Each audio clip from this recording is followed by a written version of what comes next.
This is new. This is exciting. This is unprecedented territory for me.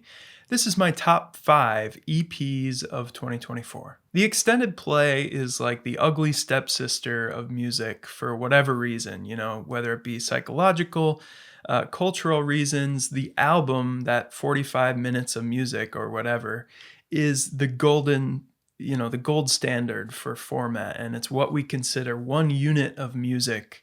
But a lot of my favorite music of all time is from EPs. So I'm bringing 5 EPs to your attention today because they stand toe to toe with a lot of the stuff on my top albums of the year, which will be coming up soon. Yeah, I felt like I only consumed and considered about maybe 15 to 25 EPs throughout the year. So it only felt right that this wasn't all of them. It had to be a selective, curated list of the ones I think are excellent. So let's do it. Let's get this EP party started with my number 5 EP of the year. This is an artist I recently covered on the channel. It's a one-man show type of artist from Canada that goes by AM Overcast. The EP is called Nothing Untoward.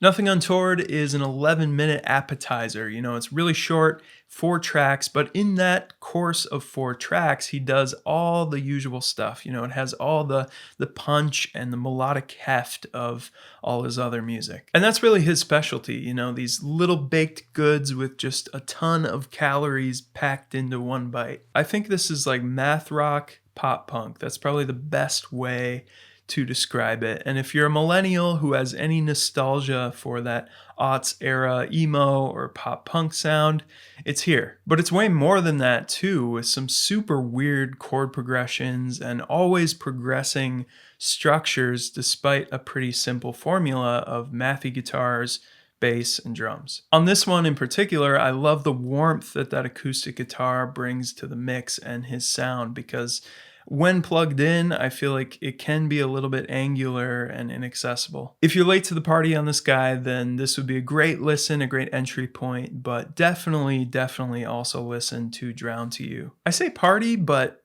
I think this guy has like 1,000 followers or something on Spotify, which is truly criminal. So it's a pretty small, awkward party that I think many of you will cherish very much. Some artists just feel like, you've got some telepathic connection with, like you would make this kind of music, and whatever it is, I just connect with this music on a very deep level. At number 4 on this very tiny list of very tiny albums, we've got the Japanese progressive pop band Joko, who released another EP this year. Last year, they released the fantastic As the Gods Say. And this year, they're back with some more tasty jams on Guide and Devote.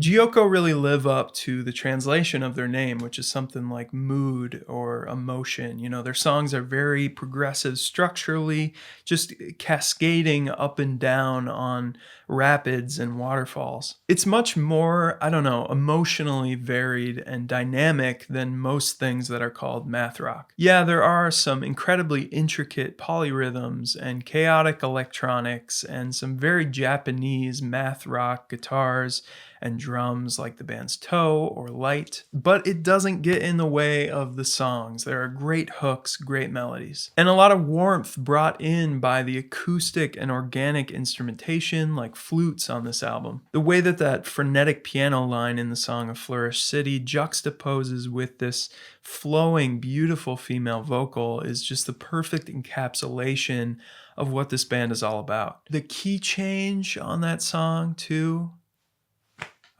I always seem to have some Japanese stuff on my list at the end of the year, and this is no exception. Bay Area prog band Magic Fig is up next at number 3 with their self-titled EP.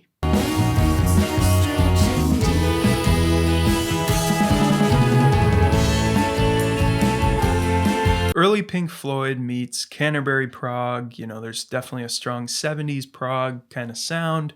but with some psych and some dream pop vocals. That's kind of an irresistible brew for me. If you like any psychedelic prog bands like modern bands like Once and Future Band or Mamalarkey or maybe like a wizard, then I think this is definitely for you. PS1 remains a top track of the year for me with just this very creepy vocal and synth line in the verses that just gives way to pure joy in the chorus. It's pop, but there are some righteous guitar and synth solos. The middle section of the song is totally Genesis to me, like if they were more psychedelic. I love how the song is like a pop, prog, pop sandwich. Horizontal sandwiches concept. The band has such a fun, such a lush sound that I'm all about. I cannot wait for a debut full length from these guys. At number two, we're getting down to it. This is one of my favorite musical discoveries, just like overall of the last few years. This is the band @, that's their name. A tragic SEO choice, to be honest, but every single song, every single moment from this Baltimore duo just deserves to be studied. And after last year's amazing debut album, Mind Palace Music, they have done it again, folks, with something equally impressive, but totally different. They've kind of ditched the whole acoustic bedrock of that first album for something much more electronic. I should say the name of this EP is Are You There, God? It's Me, @. Smell the flowers in the morning, even though I know it's winter time and all. Because this is an EP, it feels like this might be just a little one-off experiment, but every single song is so unique, so interesting. It kind of reminds me of like Animal Collective in that kind of weirdo indie kind of style, very quirky, kind of art pop, art rock type of thing, very homespun, but the compositions themselves are incredibly sophisticated, beyond the kind of irony-soaked personality. I've said this before, but there's a very classical sound to their compositions and their writing, even if there's nothing remotely classical about the overall vibe. I think as a choral singer for many years, it really trips that trigger. There are some very dense, complex vocal arrangements. And I just love what they're able to pull off here with almost purely MIDI instrumentation. It's missing the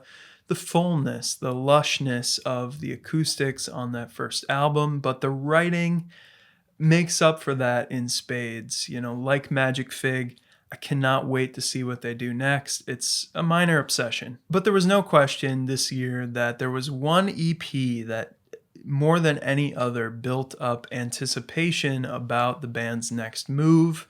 And that for me is my number one of the year. It's Ugly with Twice Around the Sun.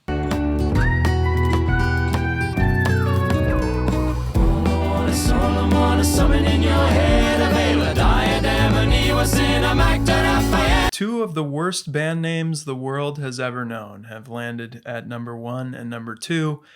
I don't know how that happened. But beyond that, these two artists, and Ugly, have a lot more in common with their quirkiness and their just very bold and unique style, and their almost gentle giant level complexity in the vocal arrangements. Ugly, of course, in a much more rock context, while is more of a studio project. Ugly could whip a crowd into a frenzy. With their full-bodied chamber pop, freak folk, 70s rock sound, this is truly progressive music. Totally convicted and uncompromising in its vision, but sprawling in its scope. And it's also 36 minutes long, so it's basically an album, with most songs clocking in from 5 to 8 minutes. The song The Wheel alone is a full experience of wacky polyrhythmic madness and foot-stomping folk and these Mars Volta-esque outbursts. Icy Windy Sky is another big highlight for me with the kind of Radiohead groove it settles into. Very repetitive chants ushering in wave after wave of unexpected twists and turns. In the midst of so much oddity and so much just post-genre insanity on this album, you never lose the song. You never lose the groove, the melody, the concern for the listener. A truly giant little EP from these guys. I don't really know how a full-length album could be more epic than this, but we'll just have to wait and see, with eager expectation. And that's it for my top 5 EPs of the year. I'm going to be back with a countdown of my favorite albums of the year. There'll probably be, maybe a top 30 looking like that. And then a second part, which is just my top 10. Hoping to do a few other videos in the mix for this exciting end of year. Always a good time. And as always, thank you so much for watching.